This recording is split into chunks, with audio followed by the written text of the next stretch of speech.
Every relationship hides a secret, and every secret carries its own pain. Welcome to Cheating Stories Insights, where truth doesn't whisper, it cuts. The night she spoke was ordinary. Too ordinary. She leaned against the kitchen counter, wine glass in hand, back to me. The hum of the fridge filled the silence. Then, without taining, she said, "I want a divorce."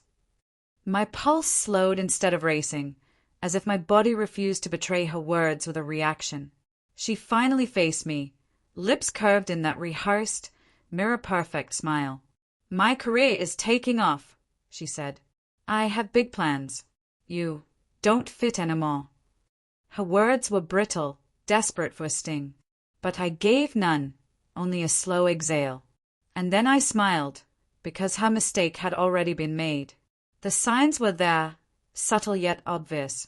Late nights excused as meetings, perfume that wasn't hers lingering on her blouse, the phone that never left her hand. I told myself it was stress, fatigue, ambition. But doubts had teeth. The divorce demand wasn't betrayal. It was proof. Polite words masking rut. She wasn't leaving for freedom. She thought she'd already won. That belief would be her undoing. I watched, quietly, without alerting her. Observation, not suspicion. I catalogued smiles, excuses, the way her fingers hovered over her phone as if it held her heartbeat. I didn't confront. Confrontation wastes leverage. Instead, I pulled threads silently. Business dinners revealed patterns.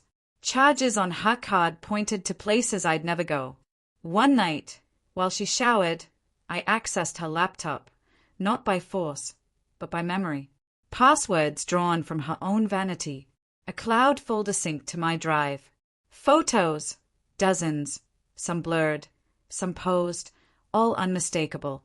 Her ambition paired with another. Someone older, someone married. I stared without rage. Rage would have been mercy. What I felt was meticulous clarity. Every piece fit. Her hunger for status, the way she looked at me, not as a partner, but as dead weight. I didn't sleep, not from torment, but from calculation.